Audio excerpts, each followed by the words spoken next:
When I need answers about anything to do with personal growth, I go straight to my mom and my aunt. Here they are, Priscilla Babin and Tina Gilliatt with the sister sauce. Hi,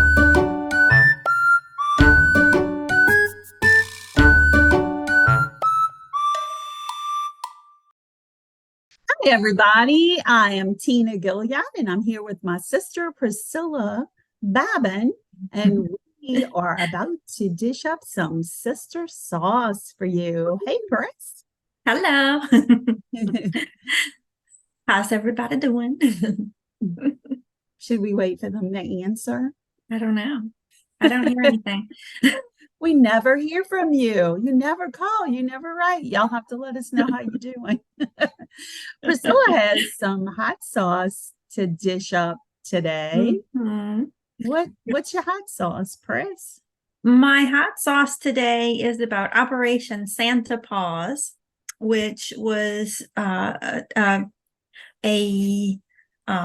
special time. It's not really an event so much. I guess it is, but it's not just one day.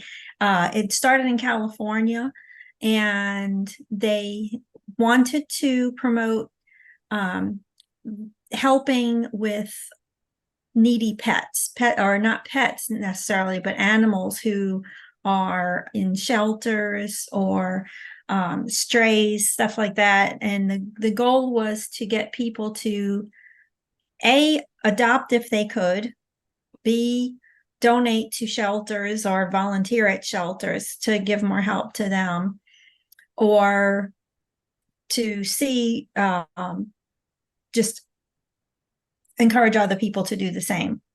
And so a lot of the adoption centers and stuff in California, or at least in the area where it started, still do this every year, but it's kind of spread, and a lot of places will celebrate it individually. Different shelters will promote the idea of it, to encourage the same thing, to adopt or volunteer or donate. And I thought I had heard of it recently. We were looking at what holidays were coming up, and it was on a list. And so I'd heard about that, but at the same time, I have just become the mother of cats, I guess, of You're a the crazy cat neighborhood. lady. That's what you are. I'm the crazy cat lady now in my neighborhood. We had a neighbor who lived across the street, and he passed away, and he was the one who was feeding the feral cat colony. And we always enjoyed having them in the neighborhood because they're cute to look at and stuff. They would, you know, one barfed on the top of my van one time, but that stuff happens. And I have always had inside cats, or I have for 30 years. So I love cats, and so I could take it with a grain of salt, that they're gonna poop on my lawn or whatever. It doesn't bother me too much.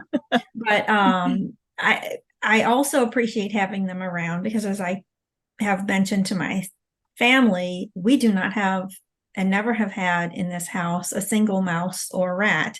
Something has been in my attic. I think it's a squirrel, but obviously there are less squirrels in the neighborhood than I need to worry about. But there is not a rodent problem, and I appreciate those cats for that, and not just because they're cute.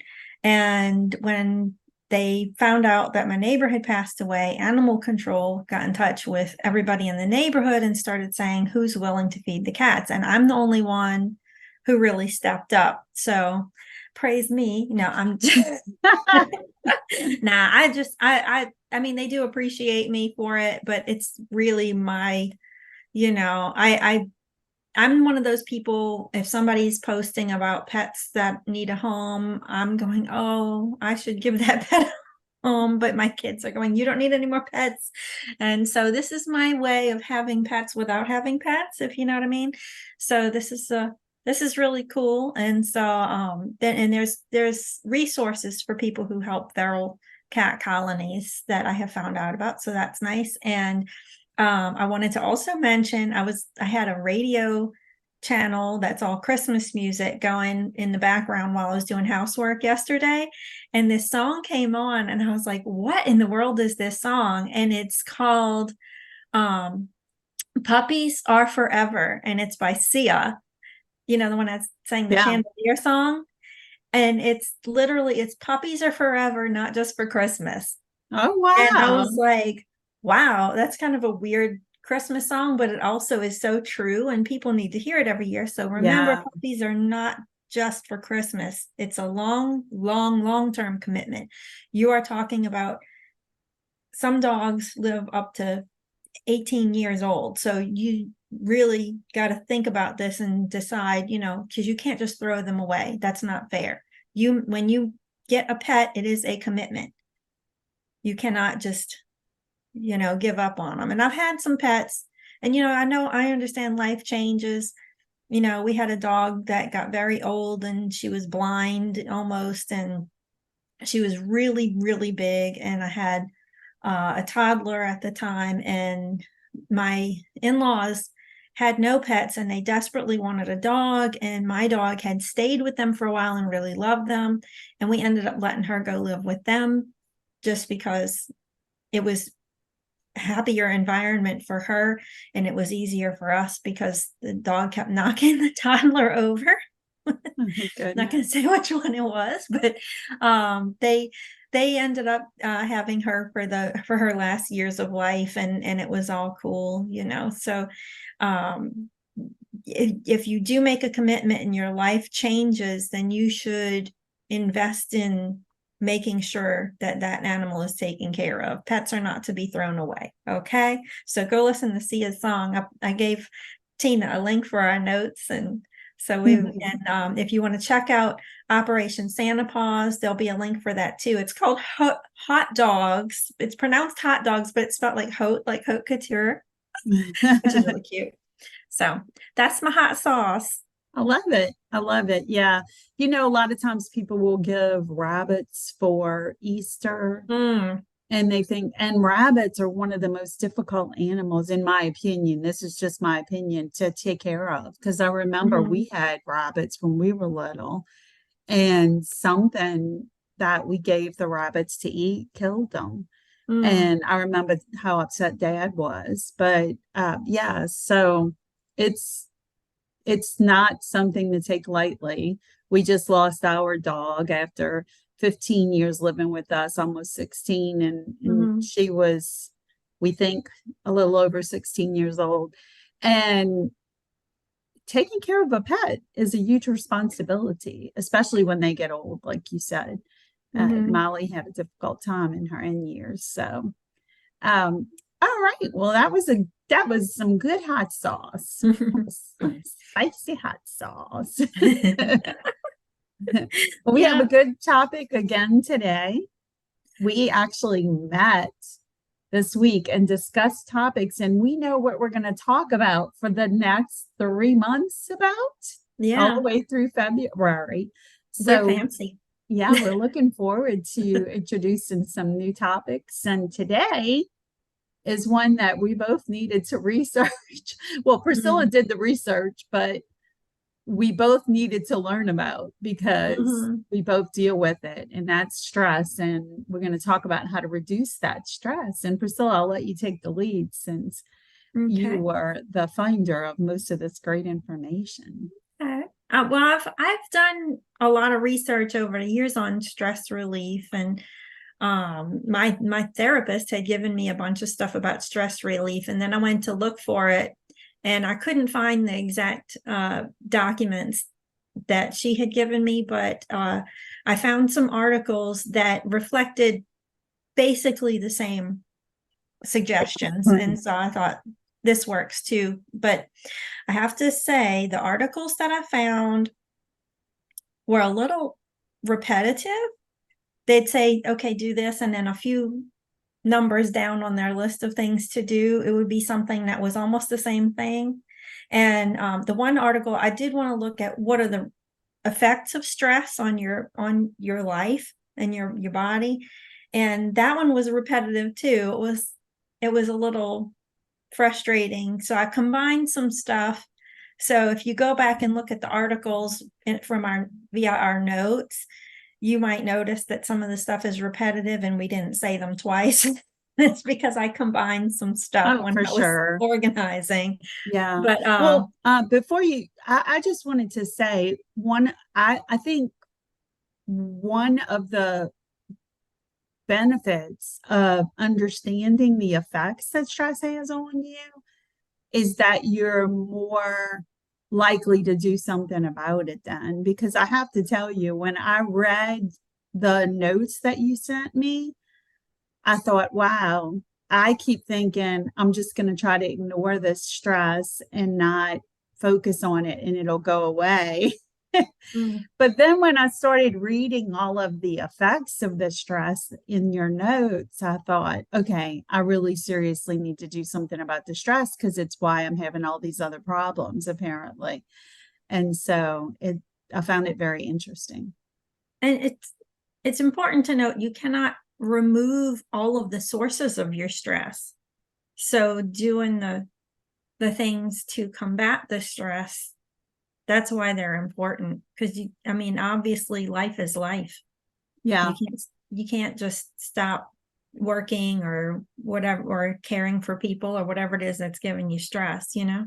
So Yeah. we've got to find ways. And we talked about on Sensei Sisters self-care and how ridiculous some of the suggestions that articles gave, for self-care. And it's like, those are not really self-care. Those are treats, but they're not self-care, so looking at some of these, it's a whole different kind of approach to it. So I like that. But we're going to start by looking at the things that stress does to mess with you. And I'll throw a few out, Tina, and then I'll let Sure. you throw a few out if you want. Okay. So one thing was skin breakouts. Now, everybody talks about how, hormones have an effect on you, but you have stress hormones. Cortisol in particular is a stress hormone and it causes you a lot of problems. So when you're thinking about my skin is breaking out, it must be my hormones. It's not just your estrogen or whatever, reproductive hormones. It's also stress hormones. So skin breakouts and just any kind of weird skin, not all skin things, but a lot of weird skin things can come from stress. Insomnia, and not just because you're stressed out and you're overthinking. A lot of people I know a lot of people, at one time or another, you'll be laying in bed and your mind is going, going, worried about getting stuff done. You're thinking about all things you need to get done or whatever. But sometimes you don't even know why you can't sleep and your eyes are just open and, you don't know why you're not sleeping. It's because stress during the day earlier. And exhaustion, which is kind of a partner there, right? With insomnia. If you're not sleeping, you're going to be exhausted. And sometimes it's a mental exhaustion too. It's that mental load, think of decision making and all of that stuff. And we're going to hit on a bunch of stuff that we hit on when we talked about caregiving. This is true. That really stood out to me when I was assembling some of this stuff. Well, I'm looking at the list, and you and I talk about this all the time because of our age, and a lot of these things are also on the list that are caused by menopause. And so I'm thinking, wow, so if we don't get it from menopause, we're going to get it from all the stress that we have. Right. And it's crazy the things that can impact you and cause all these issues. Yeah. Well, next on the list, I'll share a few. Hair loss. I'll let you. Hair loss. Let's talk about hair loss. I recently went through treatments for my thyroid eye disease. Well, actually, it's not so recently now. It's been over a year since my last treatment. But one of the side effects of that was hair loss. The blessing about it was I lost all of the hair from my neck down. So I didn't have to worry about shaving my legs or anything like that. That eventually came back, but I am still losing the hair on my head. So it's either from stress or menopause, or it's still a side effect of the medicine, whatever the case may be. My mom happily points out to me that my hair is falling out.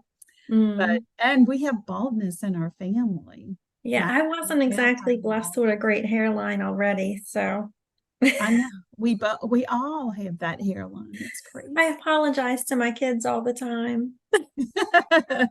Not Nico, he got a good hairline. Well, I'm not responsible for Olivia's hair loss. She's adopted, so she can fight with her birth family about that. Another one is weight gain, which we both have struggled with from time to time. It's a continuous battle. I am so mad at the scale right now. But it's also because it's not just because of the cortisol that you gain the weight, but it's also because, let's face it, when you're stressed out, it's hard to maintain a healthy diet and to get any exercise in and just to have good habits. And plus, it messes up your metabolism. It's just stress screws all of that up. And it's clear because when your body's stressed, especially if you're a female, your hormones get all whacked out and it can cause problems with your cycle and everything like that. But in this case, stress is a huge factor in that. Heart problems. Stress causes heart problems and muscle loss. This one was a little surprising to me, I have to admit. I don't understand the science behind that, but it was quite a surprise. Muscle loss. I think some of it is because of the effect it has on your exercise habits. But I think also, and I think when you're stressed out, you tend to be more sedentary. So, so that's that makes sense. You were working out in any kind of way or doing activities that contributed to keeping your muscles engaged, then obviously but I think there's also a chemical component to it, because that's why I listed it separately, because I don't know the science either. They didn't get real deep into it. Yeah, so that would anybody be wants to dig research a little that, they deeper can. on. Yeah, for sure. Yeah. Obviously, another one, I say obviously, maybe it's not obvious, but it does make a lot of logical sense that you would have a tendency, if you're very stressed out, to indulge in addictive or negative behaviors. And sometimes those are the ones that lead to weight gain, like stress eating or emotional eating. We have a tendency not only to console ourselves with food, but to reward ourselves with food, and it's a vicious cycle. So, that's one thing. There's a whole that's a whole other story of how to get out of that bad pattern. But also self-medicating with alcohol or narcotics, or for some people maybe it's gambling. That's their stress relief, is going to the casino, a little weekly trip to dump all their quarters, or other negative behaviors. And that could be a long list of things. Throwing off your menstrual cycle. If you are a woman and you are very stressed out, you could your cycle could be off. You could miss periods. You could have all kind of effects that way. Fertility problems, which obviously it's those two kind of go together, but I did feel like there were two individual issues. And another one in with that same list is unplanned pregnancies, because if your cycle is off, you won't know when you're fertile and stuff happens. So those are three that kind of go together. So watch out, ladies. For sure. Oh my gosh. This stress is just one more thing we have to deal with now that's doing all this stuff to our body. Weakened immune system is one.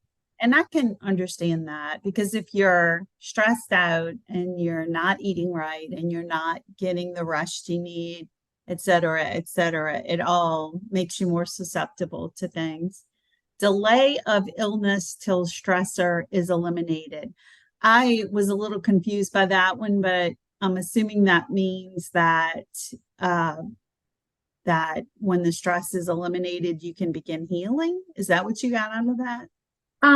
Actually, I think what they were driving at is if you were in a stressful situation, you'll be powering through it. And then Oh, as I soon got as it. you relax, your immune system lets go and lets whatever you're fighting off in. Oh, Have you ever noticed that you'll be stressed out, go through maybe through Christmas season? If people are like being married to a pastor, he was always stressed out at Christmas. There was busy time, extra services every week, stuff going on.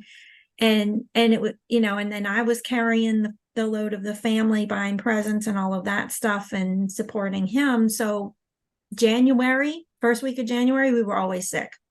wow. And I will tell you, and this already, Tina, but everybody else probably doesn't unless I mentioned it on the podcast. My son was sick. This crud keeps going around at school, in the middle school in particular. He had the flu like a month ago, and then right before Thanksgiving, or 2 weeks before Thanksgiving, he came down with a virus, and he was really sick for just having a regular cold virus. Like, he had fever and no appetite, and he was very low energy. It was almost like he had the flu again. And I took him back and got another flu test, and the doctor was like, no, this is nothing major. It's just hitting him Wasn't hard. COVID, wasn't the flu. Yeah. And then and it was almost a week from the time he got sick, and we were very careful because Clover was in a school production. There was constant rehearsals and performances, 11 show performances that had to be done, and busy. And the last day of the last show, they That's woke when up they sick. got sick. Yeah. And I said, when I was looking at this, I read it out loud to the kids, and I'm like, listen to this. What do you think? And it was just like this light bulb, moment. Well, and I mean, it's like I just had my own light bulb moment, because I know you remember I suffered with migraines from the time I was 8 years old until I was in my 50s or late 40s. Mm-hmm. And some of it was related to poor oxygen flow, because I had broken my nose several times and didn't realize that one side of my nose was completely blocked. The airway was blocked. But I had different triggers for my migraines, and one of them was like sunlight. If the sun was really bright, I would get a migraine if I was outside too long. One was not eating. If I didn't eat by a certain time of day, it triggered a migraine. But the other one was stress. And you may recall that the way that worked was I never got the migraine until the stress was over. So if we had a Christmas party at our house and I worked my tail off for 3 days and cooked food and cleaned the house and worked outside and did all this stuff and was wrapping presents and doing everything, as soon as the party was over, the morning after, or even sometimes the night of, I would get this awful migraine. Yeah. And people call one day I'll have to do a hot sauce about that, because it blows me away how many people write on Facebook, I have a migraine, but then you can see. Now, I do have a couple of friends that will write on Facebook when they need prayer for migraines, and it's funny because people always want to offer these solutions. And if you trust us that if you've ever been a migraine sufferer, you've tried everything to get rid of them. But people call regular headaches like a bad headache a migraine, and that's not what a migraine is. The migraine is so much worse than a regular headache. It includes vomiting and and the room spinning, and it's just awful. I wouldn't wish it on my worst enemy. And that's what used to happen to me. The stress would be over and bam, it would hit me. And that's sort of in line with what this says. It didn't make sense to me when I read it the first time. I'm like, delay of illness, what does that mean? But that makes sense, because it's just like the migraine. You ward it off until the stress is over. It also triggers illnesses like herpes, shingles, and autoimmune diseases. Every autoimmune diseases run in our family. So many of us have those. And that's scary. Interesting. Because we've been a family full of stress. Yeah. And it's not self-induced stress. No. I'm glad there's a shingles shot now. I need to go get that. Yeah. Because you can get it after 50, right? Yes, I got mine. Go get it. I had shingles as a child. I don't think I was stressed as a child, although my nickname was Nervous. So remember the school bus driver called me that, Nervous. I would get all upset if I was running late. But yeah, I had shingles, and then my doctor was like, yeah, you're probably more likely to get them as an adult now that you've had them as a kid. So definitely you need to get the vaccine. And I'll just warn you that the vaccine packed a wallop for me. Yeah. Oh, it was a little rough. But and I've heard other people say that the second shingles vaccine is worse than the first. That wasn't the case with me. The first one made me feel like I was at death's door. The second one didn't bother me at all. I had arranged to take it before on a day where there was nothing else, before a day where there was nothing else, thinking I was going to be sick for 2 days, and didn't do anything. Yeah. Oh, and I'll go ahead with the next one since it's one close to my heart. Acid reflux. Acid reflux and ulcers, which I take medication for. Also runs in our family. Yes. Oh my goodness. Yeah, and I really think we have faulty esophaguses. Esophaguses? That doesn't sound like a real word. That is sounding so more common these days, though. You know, I remember, I think it was Uncle Carl had his esophagus stretched, and then all of a sudden I found out this, and it's always around Thanksgiving people discover this, and I think it's because of turkey, and turkey is dry a lot of times if you cook a turkey and you're eating it and it gets stuck. And so, yeah, my brother-in-law had that happen. And then AJ had to get his esophagus stretched. I think you got yours stretched too, didn't you? I did. And when I went and got colonoscopy and endoscopy, and they checked all my esophagus and they gave it a stretch, and I think it shrunk back down a little bit, but I haven't had nearly the problems I was having previously, because I was constantly getting food stuck right here. And it was, I'm sorry, podcast folks, I'm pointing to just below my neck. And it's not like, you don't feel like you're choking. Do you have it? Have you had it happen? I don't think so. I mean, okay, AJ really drinks a sip of water and starts coughing, and it's frightening. It's not like choking. I don't even know how to exactly describe it, except you feel this pain in your upper chest, and you start to feel like you can't swallow the food anymore. And I'm not having problems breathing. Real choking is if you get food somehow manage to go into your trachea, because then you're blocking your airway. Your esophagus is not your airway, it's your food way. And so, but it's very painful when stuff gets lodged in there, and it just kind of piles up, and it tends to seem to be, like you said, dryish type food, if it's real dry and you're trying to chew up a lot of stuff all at once, or things that are small like rice. Rice is one of the worst ones somehow, because I guess because of the texture, or not worst ones, but more likely to get stuck. And it almost feels like you're having a heart attack or something, but it's up high. And it's just, it really is painful and scary. And all you can really do is sip little sips of water or your drink, whatever, until it loosens up and goes down. And it's just, I hate it. And it doesn't happen to me very often anymore, but it has happened occasionally since I got the stretching done.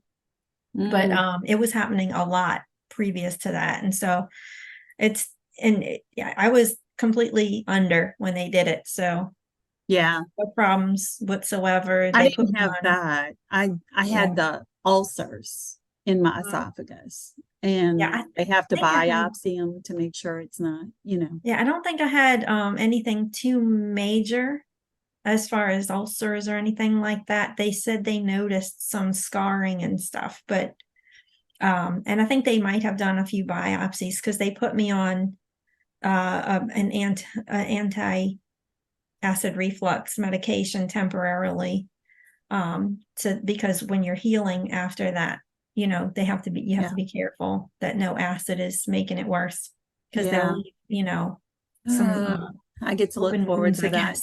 early next year. Woo. Ah, blah. Okay. Moving on. Gut function and digestion, Yeah, it's all which same.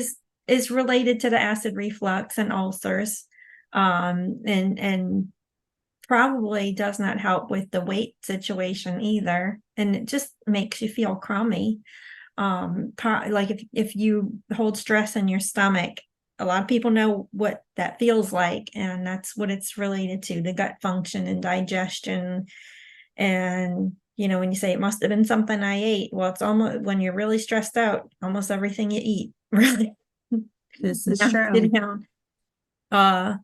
Here's a fun one: lower sex drive and function. I don't have to worry about that anymore, but moving on. High blood pressure. Oh, I think everybody in our family has that too, huh? Everybody over 40 probably. You don't have it though, do you? No, Yeah. you have high blood pressure now? I Well, know you were yeah. getting tested for a while. So Scott, I don't think Scott, our brother that's second from the oldest of the sibling group, he doesn't have high blood pressure, but the No, but rest he's of us also do. skinny. So that's Um, in his favor. Well, I say he's skinny. I don't know what he is, the not as skinny skinniest as he of us. used to be, but Yeah. But and obviously if you're gaining weight and you have gut problems, that also contributes to high blood pressure, besides it being a hereditary factor. I take something, but it's like the mildest thing. And my blood pressure was really it was on the very high end. And it would have spikes and stuff. And so that's why they started me on the stuff I'm on. And my doctor did say I might be able to get off of that medication if I lose weight and stuff. I'm hoping. Yeah, I've been on the medication, also low end, 5 milligrams for, golly, I want to say it's been about 10 years Mm. that I've been on blood pressure medicine. But you know what annoys me, and this is off topic somewhat, but you get on all these medicines. Like my doctor wanted to put me on cholesterol medicine. And I said, this is not fair. I'm within the normal range. And he said, no, you're not, because they lowered it for women, which really made me mad. But the problem is you get on all these medications and then they don't ever tell you you can get off. No. And when I got on when I got on blood pressure medicine, I was way heavier than I was, probably 3 or 4 years after that, because I ended up losing weight. And never during that time that I lost weight did my cardiologist say, oh, well, let's try taking you off of the blood pressure medicine. Mm. I think he had the attitude, oh, it's not hurting anything, just stay on it. But I don't know. You read so many things about all the side effects of medications. I'm Yeah. one that if I don't have to take something, I would rather not. Yeah. And I think there are some doctors who don't agree with the science behind taking stuff for cholesterol, so that's always been kind of suspicious for me. I don't know, or I'm Yeah. suspicious of it. I didn't phrase that right.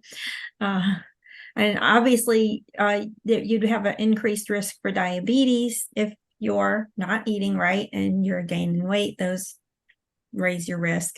An increase in risk of stroke, which that's scary, and respiratory problems, which I guess respiratory problems could also be related to some of the other ones. So I didn't pare it down, I guess, as much as I thought I did. But, that could be, you're going to have respiratory problems when you have more weight on. But also, if you're sick a lot from your weakened immune system. So that could be from those. Who knows? Well, and naturally, mental health issues like depression and anxiety. Mm-hmm. And so if you're already I believe that, there are some people I think that are more susceptible, but what's the word I'm looking for? It's, I think it like runs in your family that you have, because it's like a chemical imbalance, right? With some types of Genetic. depression and stress. However, if you are somebody who's under stress all the time, I can see how it would lead to that. Well, especially since it does increase your cortisol and that impacts everything. So I guess it is kind of related to chemical imbalance. And then people with seizure disorders, Livia, her birth family has a history of seizure disorders. And when she was little, she would take any kind of medication that was narcotic or, like ADD meds. We couldn't allow her to take prescription ADD meds. She did for a while, and then we had to get her off of them because of the ticks. And then they were going to give her an anti-tick medicine. And I started researching and told the doctor, no, we're done with this. And it wasn't until years later that I found out that seizure disorders ran in her family. And I was so thankful that I put my foot down and we said, no, we're not going to do that. And we went with a more natural remedy. But because ticks lead to seizures, and ticks are a form of seizures. So you got to be careful about that. And it contributes to dementia, which I know you've done a lot of research on. And I know, I don't want to get too deep in the woods with that, but Ken was a pastor and he was under so much stress. And it seems like that would be related to his issues with Alzheimer's and dampened ability to heal from injuries. I think probably because you don't have that energy, right? Yeah, I guess the energy and maybe, if you're not eating right, and maybe if you're poorly hydrated because you're stressed out, I mean, I feel like that could probably have something to do with that. And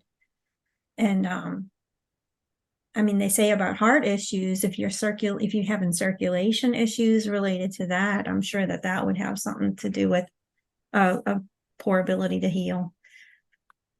And headaches, you already talked about migraines, headaches. Yeah. Everybody has had stress headaches at one time or another. And dizziness. It's funny, I'm starting to think a lot of these things also, I was having a discussion about dizziness with my neighbor yesterday, and he was saying how he went to the doctor because he was having dizzy spells, and the doctor said he was worried about his heart, and he had a stress test and all this stuff, and he's fit as a fiddle heart wise. And I said, you know what? There's like 100 other things that can cause dizziness.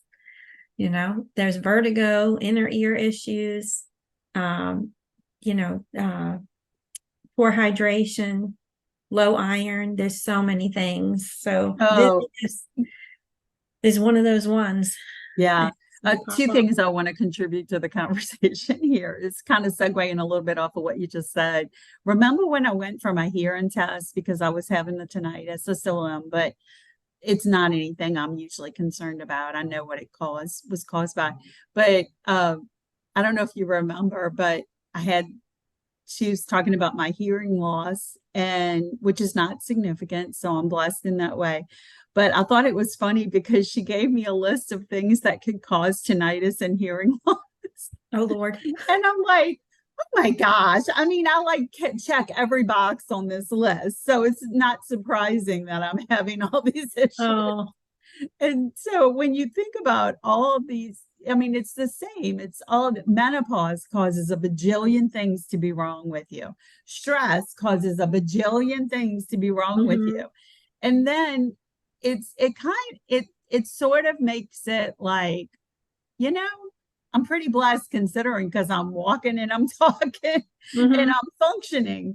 And considering all the things that could cause problems in our lives, health wise and emotional wise, I guess it's inevitable that we would deal with all this stuff. And it's true. The other thing that I was going to say, I knew there was something else I was going to say, is I was going to tease you last night and text you and say, count how many things on this list you've experienced and let's compare notes. And I started going through the list and I'm like, check, check, check. All these things that stress causes, I could check almost every one on the list. Even my kids. Yeah. And they're so young, right? Livia. Yeah. Our young kids. Yeah. Well, considering all that we could deal with, I think humans are pretty resilient beings. We're lucky. Yeah.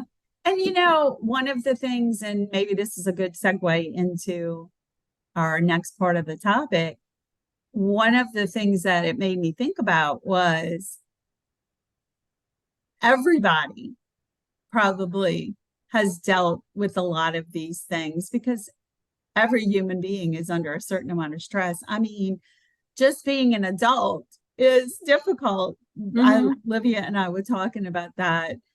She said something like adulting sucks or something a couple of weeks ago, because I made her do something she didn't want to do. I don't remember what it was. I think I made her call her own doctor or something. And she was like, Mom, she's got terrible social anxiety and hates talking on the phone. And I'm like, but I do too. And I just force myself to do it. And so we were joking about adulting and how horrible adulting is. And it's true. Just being an adult, especially when you're like us and you're introverted, even though we're doing this podcast and I've done a lot of speaking and stuff, I think both of us have struggled with introvertedness. I don't think that's word. Introversion. Ambivertedness. We'll make up some words here. But yeah, so what the difference is maybe is how we handle the stress or how we handle the effects of these other things. And so we have some ideas that Priscilla has researched and found that are ways that you can relieve the stress. Yeah. That previous research about what stress causes came from prevention.com. This article is from Women's Health magazine. And the article is called 20 Super Simple Ways to Relieve Stress Immediately. I like the way they throw in immediately. I don't know how immediate these are, but they're good ones. And I don't know if I have the full 20. I might have combined some of them, but here's a few. Focus on what you can control. And I like that was the very first one they led with, because I feel like that's probably one of the most important and most practical ones. And I know Tina has actually told me that, and you've told me this multiple times when I'm really stressed out and you're trying to help me calm down. Focus on what you can control. So like if you're overwhelmed, this is an example from my own life. If your house is a complete disaster, and that's one thing that can be a stressor, is having a disorganized or messy house. It adds stress. So if you can get your house clean, it really does make you feel better. And that's personal experience. I can tell you, when my house feels neat and organized and tidy, at least, even if it's not dusted, you feel more relaxed. I do. Maybe some people it doesn't bother them. Maybe you haven't had a clean house yet. I don't know. But if your house is a complete wreck and you're struggling to have the energy to get any of it done, and it just seems completely overwhelming, pick one thing that you can do in a certain amount of time, whether it's load the dishwasher or fold the basket of clothes. Pick the one thing you can control. It also could mean if your life is out of control, if you're a caregiver and you're trying to take care of somebody, or you've got your kids are young and you're still dealing with that, or there's a lot of stuff, like I said earlier, there's stuff you can't take out of your life, then reduce stress in the areas where you can control it. Yeah. If you can make your life easier. And there are some actual on this list that kind of refer back to this, but those are important. And I just realized I wrote it down twice. I know. I saw that and I said, boy, she must have really liked that one. It goes Copy back paste. to, huh? I liked it so much I pasted it twice. Oh, okay. Yeah. I don't remember who used to say this, and it might have been Mom, but somebody used to say when we were younger, fix it or forget about it. Because I would stress over everything, and they would say, fix it. It might have been AJ when we first got married or something. Fix it or forget about it. So if it's something you can't fix, then you need to just forget about it. And so yeah, I'm a strong believer in that, and I agree with you about like cleaning the house and all. I'm a bit of a neat freak and a little bit obsessive compulsive in that area, and my husband and my daughter have repeatedly said to me, chill. But I don't know, it makes me feel better to have a clean house. And I think because it is the one thing that I feel like I can control, that I go overboard with it and I make my family crazy. I'm sorry, family. But but I know they enjoy a clean house, but I don't think they obsess over it as much as I do. I'm a little bit of a freak in that area. Yeah. A little bit. But I will, like, if we're going on a trip or something, AJ will attest to this. If we're going on a trip, or I'm about to have surgery, so I'm having surgery Wednesday. Right now, my to-do list is like maddening because I'm determined I'm going to get all of this stuff done before I have surgery, because then I know. And I think it's because I am such a busy person, and you can relate to this, you're busy as well, that the thought of me having to rest for 3 days, which is what the doctor told me minimum would probably be what I need to recover. And it's eye surgery. How bad can it be, right?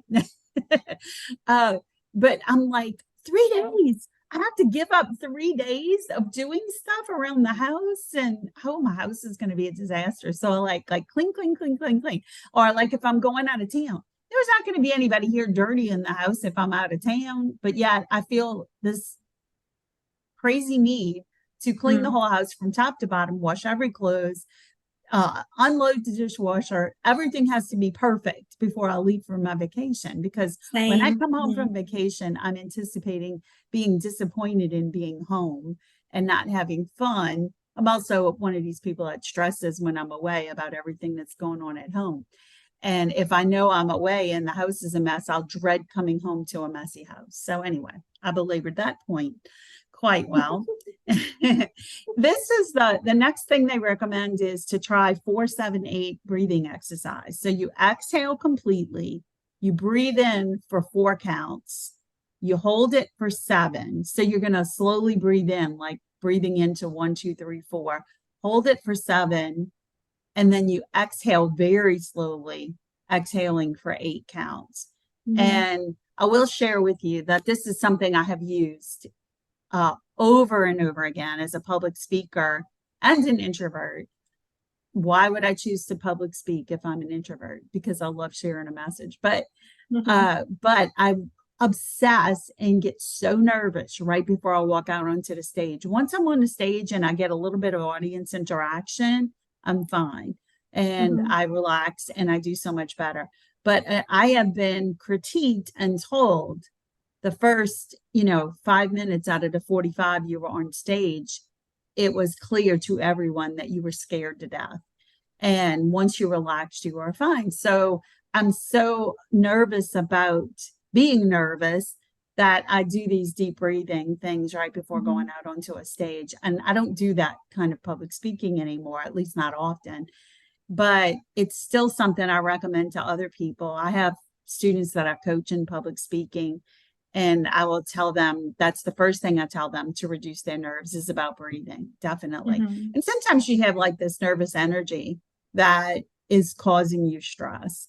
And if you can breathe and get rid of it that way, I don't want to, I'll share that later because there's something else, but I think it might already be on the list. Okay. I want to add to the breathing that this particular breathing exercise, the 4-7-8, is not the only breathing exercise. There's all kinds. I mean, just steady, deep breathing is great if you're feeling anxious or stressed out. But there's a bunch of other real specific exercises, circular breathing. There's all these other ones. And I don't want to, I didn't put them all on the list because I felt like that would be a lot of time spent just talking about breathing. But yeah, if you're interested in breathing techniques, there's tons of them out there. And if you need like a demonstration, there's a bunch of people on TikTok who demonstrate different types of breathing. You can find all kinds of physical therapy and everything else on TikTok. So that's a good place to look for that. And call back to our social media episode. Yeah, there you go. And YouTube. And something you can do that makes you feel relaxed is a good way to relieve stress. Now, that could go back to those bad habits like eating ice cream all day or whatever. But something simple, like if you have a pet, like we talked about in the hot sauce, you could pet your pet or take your dog for a walk if you have a dog, or play with your cat with some toys or whatever, and keep them active. It's good for them too. Or read a book, read an article, something that won't stress you out, maybe some, romantic fiction or something, or read a Bible study. You could take time and pray, something that just calms you down and helps you relax. Those are good things to do.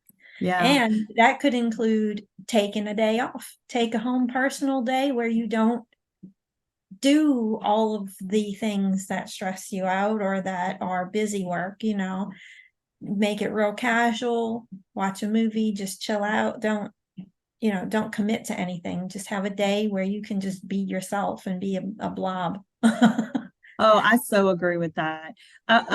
Just to comment on what you read about prayer and meditation and all. For me, prayer does it because then I can feel like, okay, I gave it to you, God, you handle it, right? But to take it home personal day, I was in corporate America for 30 plus years, and it's frowned upon when you take your sick days. It really is. And we had a mother who worked for 35 years at the same job and only ever took off one day. And I think it was because she was absolutely too ill to get out of the bed. But that was her thing, was perfect attendance at work. And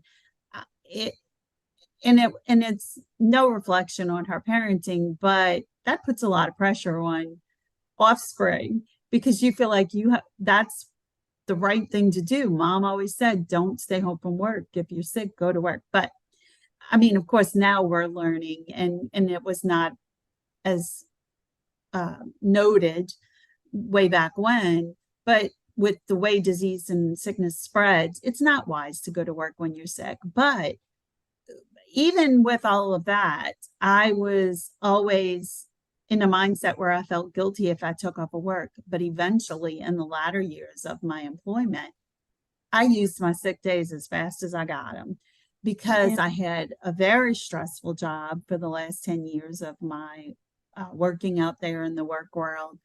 And I needed it.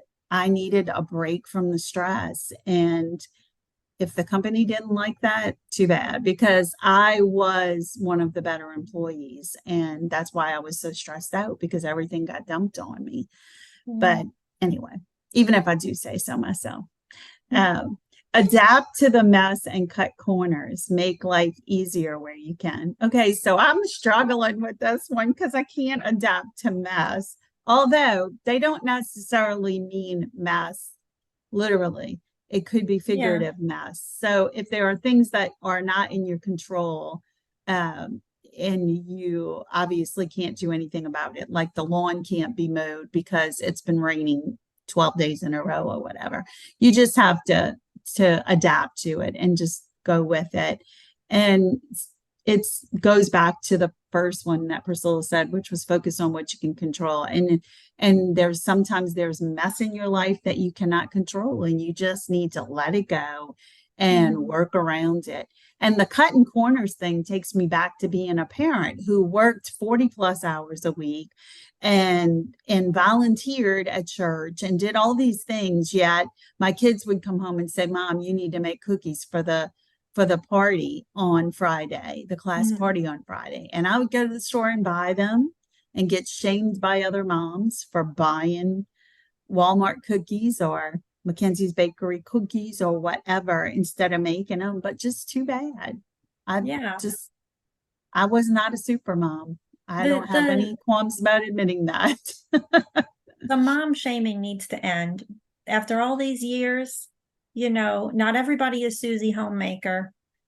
Not everybody has talent in the kitchen, baking and stuff like that, or sewing or doing whatever. I think, no, and like I say this, I feel like I say this almost every episode, that you don't know what's going on in somebody's life, what you don't see, even if you are friends with them, even if Yeah, you see them on social media, you don't know, and you don't know what their skills are. I had somebody recently give me a beautiful plant, and I thought, oh God, here's something else I'm going to kill. I Um, know.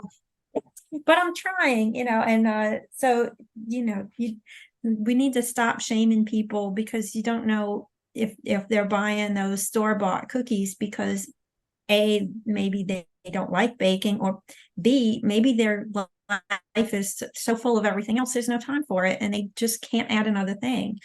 So stop shaming other moms. There you go. Thank Let you for them raise adding their that. children their own way, you know. Oh, and it's important to keep up to date on news and weather and stuff. For example, like if there's a tornado warning or something like that. But it's also important to take a break from the news sometimes, because the news can be very depressing and make you worry about more stuff. So you don't have to be all up in the news all the time. Take a break from the news. That's the next one. And I have to say, if you read some news that's really distressing, maybe get a second opinion. Because I told Tina last night, I texted you last night and I was like, oh, there's a tornado watch or whatever. Yes, Was it a watch? it was a And watch. Yeah. I always get confused which one is the worst one. The worst But one is warning. warning is if they actually see one, I guess. But it was for the entire lower third of Louisiana. And I was like, why? And all these people are tagging their friends who live in Louisiana, who were, obviously people who don't live in the area, are like, are you going to be okay? And the praying hands. And I'm like, oh my God, what is there really a big risk? And then I went on one of my favorite local news channels, Facebooks, and watched their weather report. And the girl barely mentioned the possibility for tornado activity. And all it takes for there to be a watch or a thunderstorm warning or one of these things is a slight risk. Yeah. Literally, it's the lowest, the green one. Yeah. And then all of a sudden it's like, look out, So don't let it overstress you out, because if I had not gone and looked at her report, I probably would have trouble sleeping last night, because I really hate bad weather, especially wind And being the only one responsible in the house, only a responsible adult in my house, I allow it to really stress me out. And so if it's windy at night, I get really freaked out, especially if there's a tornado watch, because sometimes in the past that has meant getting, those loud, annoying alerts on your phone, and then we're all hovering in one room together, hiding out, and nothing happens. And I'm like, why did this disrupt my life? And then a lot of times, one of the fun things, if you're a local person listening, if you live in Jefferson Parish and it turns out the alert was for West Bank Jefferson Parish, they never make that distinction until the threat has passed. And then if you're on the East Bank and you were fine the whole time and could have slept through You're the in night. your bathtub at 3 o'clock in the morning, and then you find Right. out the tornado was on the other side of the river. Yeah. Right. Oh, that Sure. drives me nuts. And living in greater New Orleans area, I mean, we're constantly, especially during hurricane season, oh my gosh, the people that start freaking out just because there's a hurricane in the Gulf, they are the reason that so many people die. I'm convinced they are the reason that so many people died from Hurricane Katrina, because they just got so tired of all of the, what's the little boy who cried wolf? They got so tired of everybody crying wolf that they were like, I'm not even leaving. And they stayed for Katrina and died. And it took a lot, for me to get our parents to evacuate to your house when you were living in Florida. And I'm so thankful I did, because they were not super young. They were not old, but they were not super young either. And they would have been sitting on the roof of their house because they had 4 feet of water. But yeah, it's other people stress you out just because they get stressed too easily. Yeah. And don't get me wrong, I love my West Bank friends, and I don't want anybody to ever get hurt by a tornado. And if they want to wake me up in the middle of the night and ask me to say a prayer for y'all, but I would like to know for sure where it's going.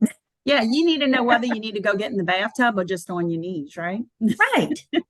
Amen. Thank you, Jesus. Okay. Here's one. Exercise for at least 20 minutes every day. That might be and it says light exercise, but I don't think the article actually even mentioned that. That's something that I know from personal research that I found out about cortisol. You actually, if you're under constant stress, if you're stuck in a loop of constantly producing cortisol, and you're exercising and doing a lot of aerobic exercise like Zumba, especially if it's high impact, you're just producing more cortisol. So watch out for that. That is a thing you need to watch out for. Wow. Because and I realized I started exercising again. I was trying to get back into a good pattern of exercise, and I started to lose a little weight, and then I was exercising more and I gained more weight back and couldn't lose it. And I was like, what the heck? And then I found out that fun fact. So I'm trying to do lighter exercise, walking, stuff that does not really elevate your heart rate too high. I mean, a little bit, but not, you want to keep it moderate. And they say 20 minutes a day. And but really, I mean, the recommendation is for at least 30 minutes of activity a week, or 3 times a week, excuse me. So 90 a week. But obviously little shorter bursts might be easier for some folks, if it's just walking around your house for 20 minutes. I did that for a while when I was trying to get back in the habit of moving, because I had been very sedentary for a period of time. And I was just like, I need to do something. And so I started watching videos where it was walking workouts, and you could put it on your phone and walk around your house, or you could walk in place, and they just do a little bit of other movements to make it interesting.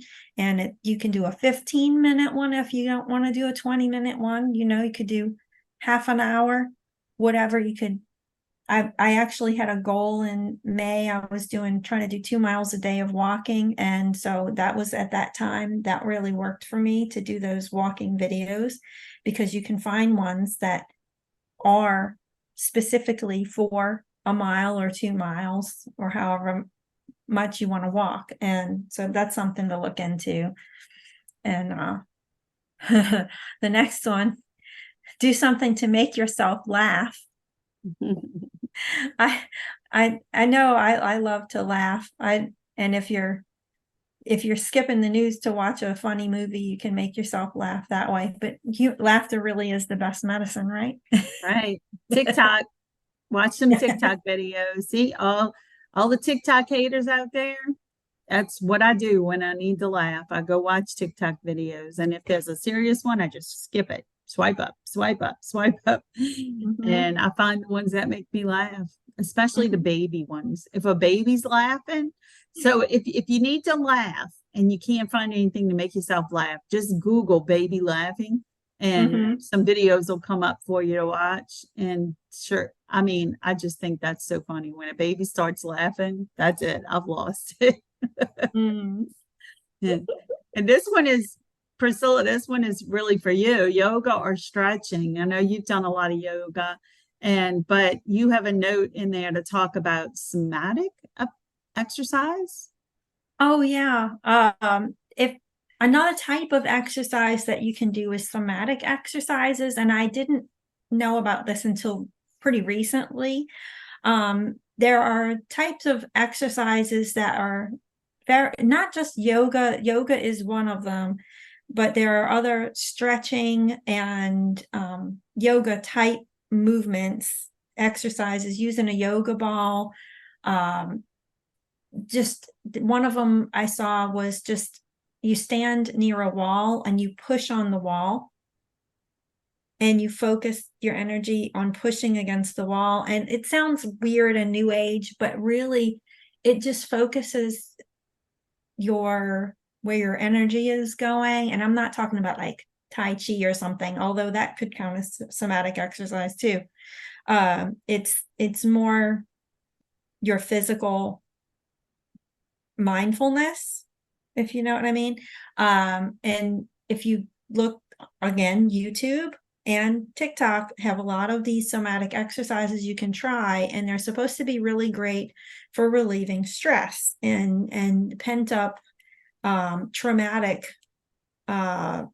energy that is stored in your body. And it's really amazing, to just focus on something that simple, like sitting on a yoga ball and kind of moving side to side. It's really good for your body, as well as just giving yourself that break. And it's almost like a meditative thing. And I'm not talking about anything all, wacky or anything. It's very simple. But those are real good to do. And so you can check that out online and find a lot of good ones. That's awesome. I also had one on there that I missed that was art therapy. Like Oh have a yeah. creative outlet, painting. If you're not a painting or a drawing person, maybe you're a creative writing person, or maybe you're a crafty person. Our mother was all of the above. Yeah.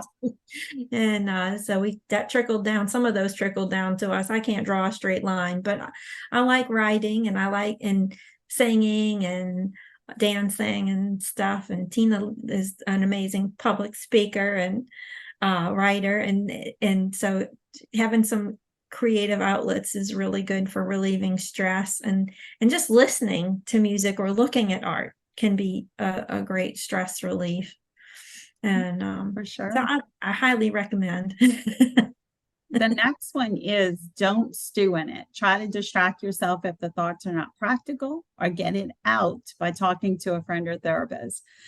I did a speech in Toastmasters a while back where I talked about if it hurts, don't do it. If it hurts, don't do it.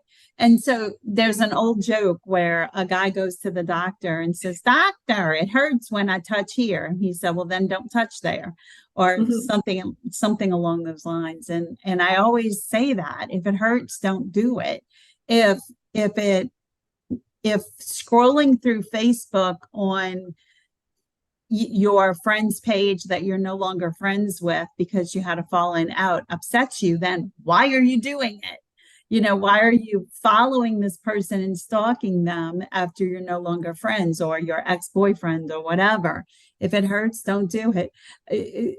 People will break up with their significant other, and then they lie around crying listening to our song and just dwelling in self-pity, and I'm just not a huge fan of that. And it's different. I'm not saying that you can't grieve certain losses, because definitely there's a difference between dwelling and grieving a loss, but definitely don't do the things that make you uncomfortable. I remember a lady on Facebook had lost her child to some traumatic brain injury and then subsequent death, and I had been following the page that was set up to pray for the child, and then the child died, and the mother kept writing on Facebook every day about how much she missed her child on this page, and people would continue to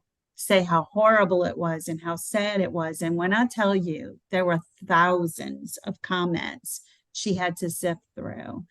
And after quite a while of this, months of her doing this every day, I private messaged her and said, "Everybody grieves in their own way. I'm concerned for you, though, that sifting through all of these comments may Mhm. not be helping you."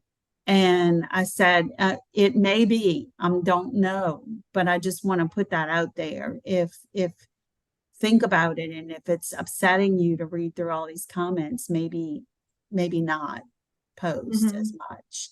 And she stopped posting within a short time after that. So I don't know if she didn't respond to my message, and I don't know. I hope I didn't offend her. I tried to word it in such a way that I was, because I don't think she was looking for pity. I think that No. she thought she was doing a good thing by expressing it. And she Mhm. probably was, because it's a good thing to express it.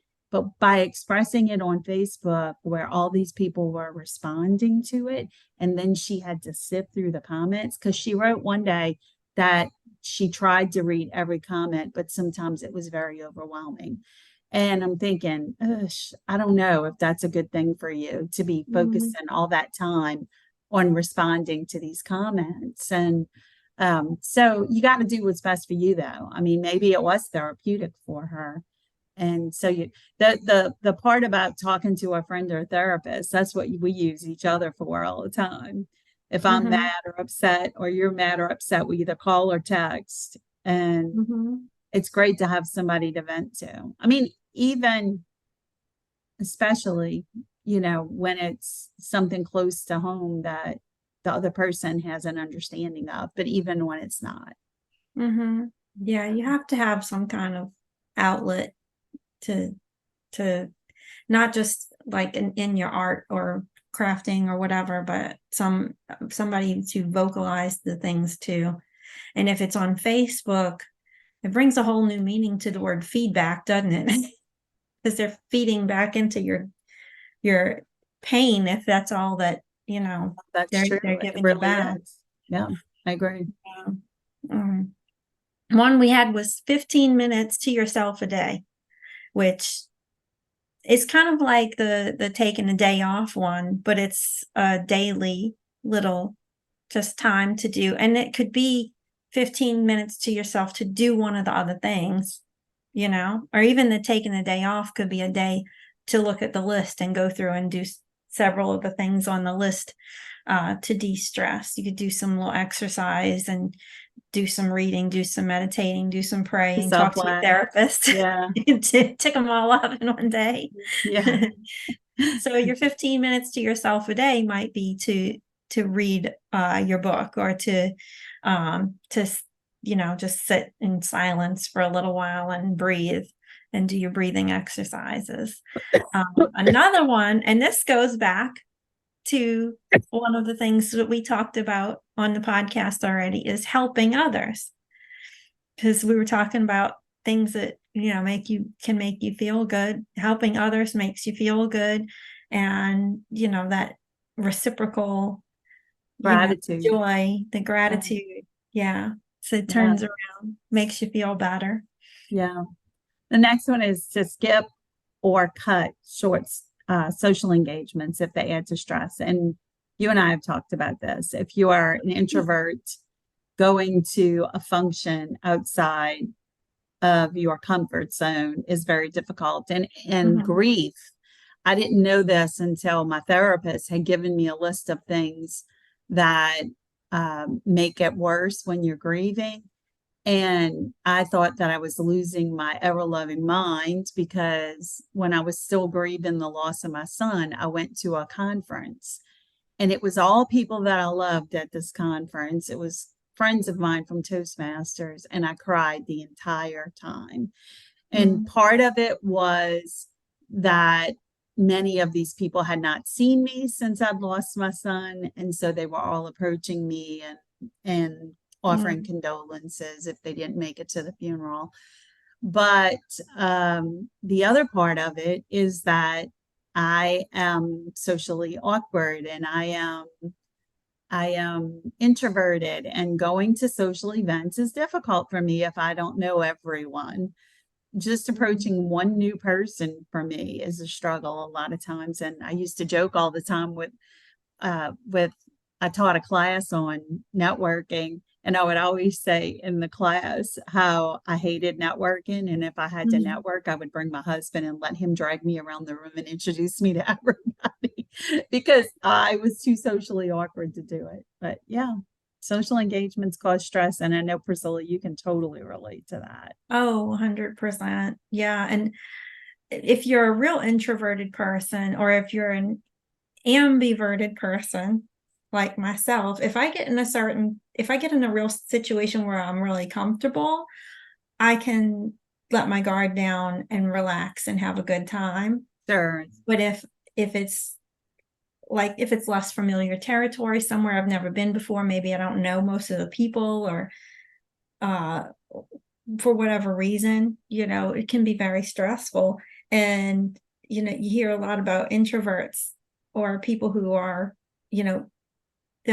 people will not understand introverts and how they could go to a party and have a good time at all, but then you need to retreat.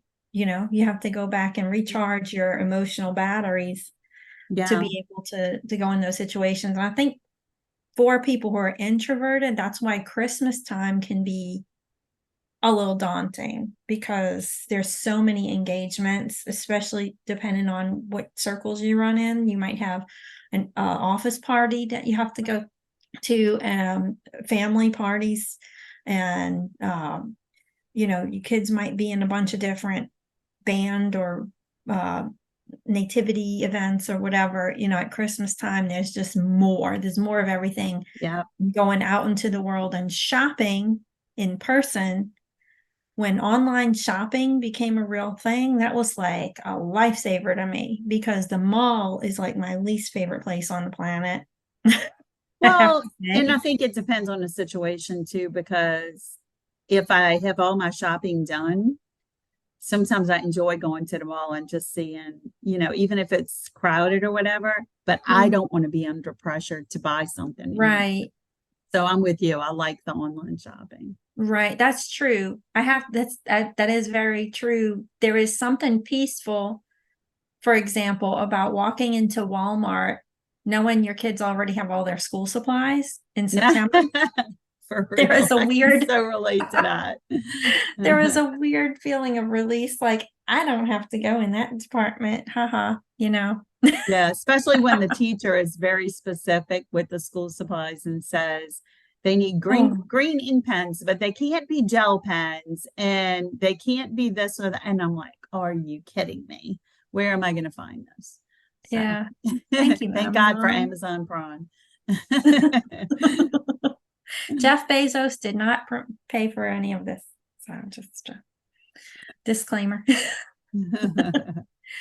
Okay, so everybody has heard on all the self-care stuff, taking a bubble bath, and not everybody likes a bubble bath. I'm not a bubble bath person. I've tried.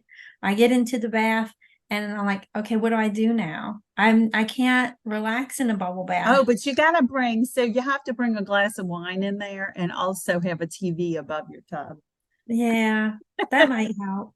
I don't have a TV. I think the glass, I might pass out if I have the wine and I'll drown. But Oh my gosh.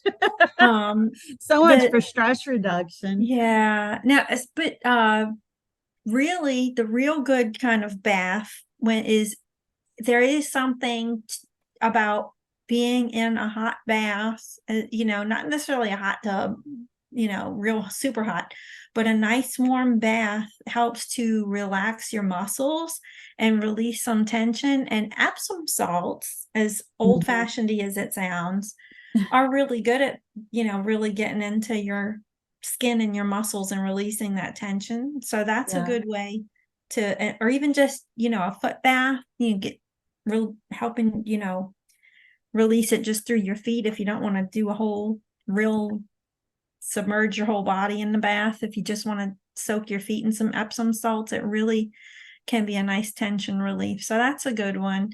And not just to give yourself a break, but actually physically working on that tension that's stored in your body. And so that's a good one. And we've already talked about it, but meditating regularly, whether it's prayer and meditation or just sitting and thinking through things, as long as you're not having a pity party, because that just makes it worse. But you can go to your pity party every now and then. You got to feel your feelings, but you have to leave the party at some point. Amen. Amen. Well, the next one on the list is self-pleasure. Enough said. Let's I move on. didn't intentionally give you that one. I didn't see it coming. I'm looking ahead and I'm going, she's going to give me that one, isn't she? Sorry. It means what it means. Don't think too much about it. Let's go. What's next? All right. Last one on the list. Hit it with us, Pris. Oh, a nice hot beverage, a nice warm tea, preferably caffeine free, because caffeine will raise your cortisol as well. Ugh. Although if I'm one of those people, I'm in and me and my kids, and probably you too, in a little bit of a pickle with the caffeine, because a little caffeine for people with ADHD is a good thing. It helps get everything moving in the right way. We also take a lot of L-theanine, so that helps too, which is a product that comes from tea leaves. So, but the caffeine does help. So I drink half calf now, less cortisol, but still get a little caffeine. So, and here's a little tip, but a hot tea, there's something sort of, it's not just the tea that's good for your body. Tea is really good for your body. You get the especially like a nice green tea or a chamomile or chamomile. I've heard it pronounced both ways. I'm not British, so I don't know what they say. But that tea is actually very good for you. It's very healthy, and it's good for it's antioxidant, relieve all that stress stuff.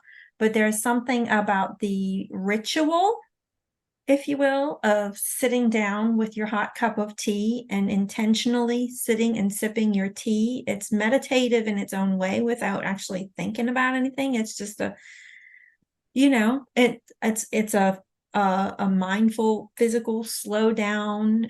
I'm doing this, I'm having this tea. And it reminded me of Sheldon on Big Bang Theory. A hot beverage, offering a hot beverage. I like to think of cocoa the same way, but that's sugar and caffeine too. So I know. My go-to beverages when I just need to chill out are coffee and wine. I'll Mm, either drink a hot cup of coffee, and it doesn't have to be caffeinated. It can be decaf. In yeah. the morning, I need my caffeine, but in the evening, I will always end my day with a cup of coffee that's decaf and Hmm. usually some kind of low calorie treat. But I enjoy that, just kind of winding down. But I wanted to say one thing, and that is we are so focused on screen time these Mm, days. Like, I even my screen time numbers are horrible. And one of the things I have to do following my surgery is to reduce my screen time for a few days. And I know that's going to be difficult for me because I'm always on the computer or I'm on my phone. yeah, me And too. not always like um sometimes a lot of times I'm working or writing notes for things. We talked about the podcast and our whole thing, I was entering things on my phone whenever I think about these topics. And then but I also get stuck in a rut of playing games or Hmm. doing color paint by number and things like Hmm. that on my phone because I find it somewhat relaxing. But I've noticed recently that I'm almost constantly on my phone and I'm trying to cut back. And I deleted a few apps off my phone that I felt like were contributing to my screen time in a negative way. And so, yeah, I was thinking about what you said about sitting back with your cup of tea or your cup of coffee or whatever. And part of that is that you need to be not doing anything else. Just turn Hmm. everything else off, turn the TV off. We've talked about this before. For some reason in my house, the TV is constantly on, or that it would be on if I would let it. But as soon as a show is over that we were watching or whatever, if we're trying to do other things, I turn the TV off. I just find it to be such a distraction. Hmm. I, from my point of view, like during the day, unless I'm sitting down to watch something, the TV is off, but I'm on my phone playing games or whatever way too much. And I, I want to blame the ADHD, but I don't know that I can lay the whole rap on that. And so I need to reduce my screen time. That's why I've been trying to be more mindful and saying I'm going to allow myself this much time to play Royal Match.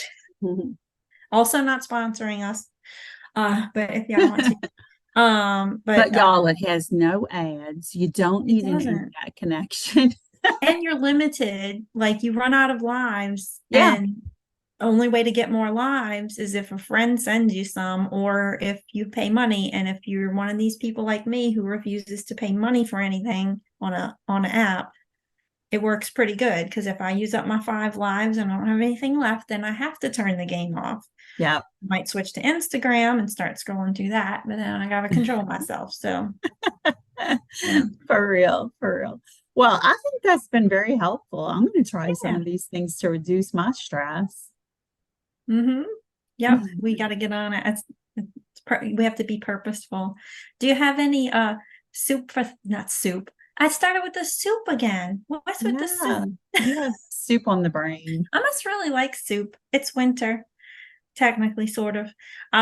Sauce. Do you have any sauce for thought? Sauce for thought. Sauce for I thought. have some sauce for thought. So, as Priscilla mentioned earlier, we were looking ahead at the calendar and saying, what's this month? What's next month? What holidays? If you've never done it, you should look up a national holiday calendar and look for national monthly celebrations, Mm-hmm. etc. Our brother sends us, I think he has a calendar on his desk or something, but he sends us every day whatever his favorite national holiday is. So I forget what yesterday's was. Do you remember, Priscilla? Oh, I'm looking real quick. yesterday. Wasn't it Eat a Red Apple Oh, Day? yeah, happy National Eat a Red Apple Day. Mm-hmm. So that was what Eric texted us yesterday in our little family group. And every day we see that. But one of the things that stuck out to me in the month of December in a monthly celebration was that December is Write a Friend Month. And I thought that was kind of cool. And my first thought was Christmas cards, because that's what we do in December. But I have to say, I am not a sit down, write a letter kind of person, although Christmas cards, I always felt that was required a handwritten signature. But in more recent times when I've sent Christmas cards out, which haven't been in quite a few years, I would always print the labels on my computer and stick them on there, which seems terrible, but it takes a lot of time to address envelopes, and time is not I don't have a lot of time.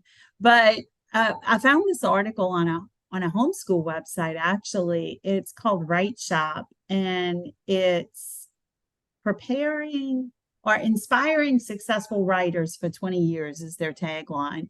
It looks like a really cute website. But anyway, they just happened to have an article about Write a Friend Month, and they gave 11 different ways you could celebrate Write a Friend Month. I'm not going to share all of them because some of them are just not really relevant to adults. But one is to send Christmas cards, as I mentioned. And I will mention this one, even though it's not for adults, but there's a book of letters you can get for children. It's there are different ones based on age. So, for example, Toot and Puddle is the one for little kids that are 3 to 6 years old. But apparently it's like letters, and you can pull them out and address them and fill in blanks and send them to your friends. So I thought that was really cute.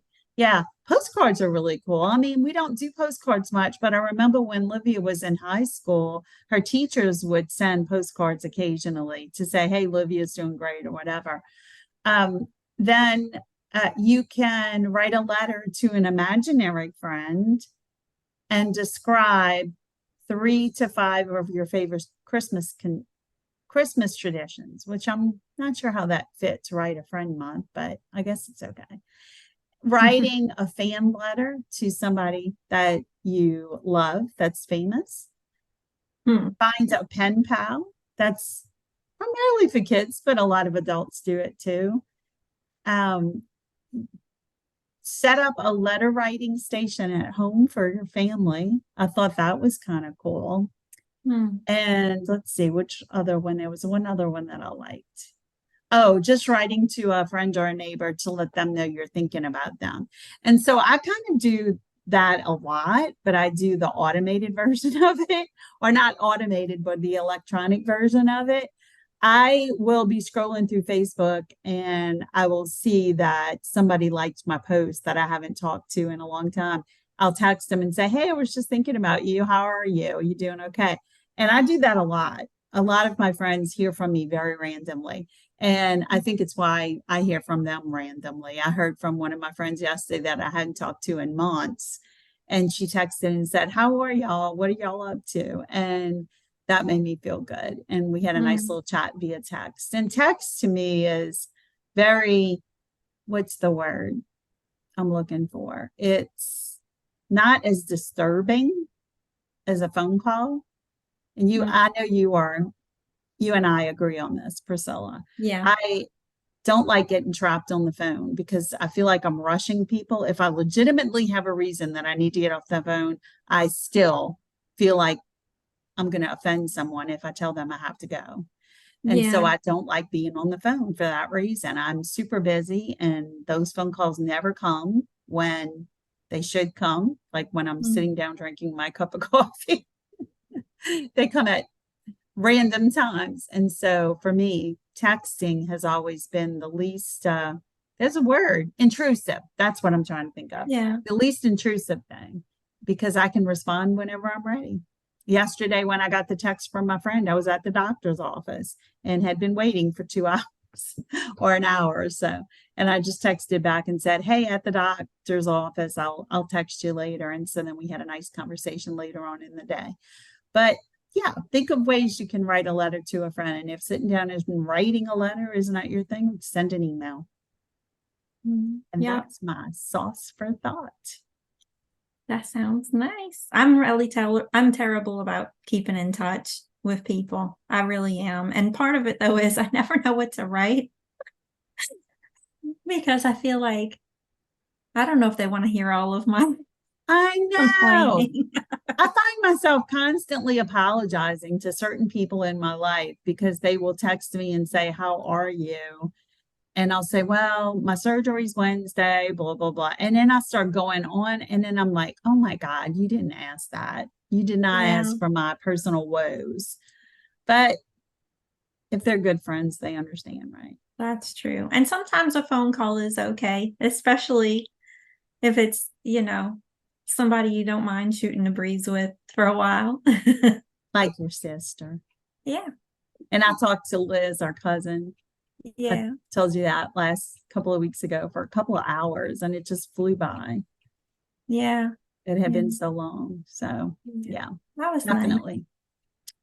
Yeah, Well, this has been a great conversation today. yeah. We learned lots about reducing stress, and that's Mhm. important Yeah. because you So, need, go ahead. uh, I'm sorry. I was just gonna say, so we got to get those into practice. Yeah, you need that. Yeah, And it's all because of one thing. You need to make yourself a priority. yeah. Take care of you. Bye, everybody. Bye.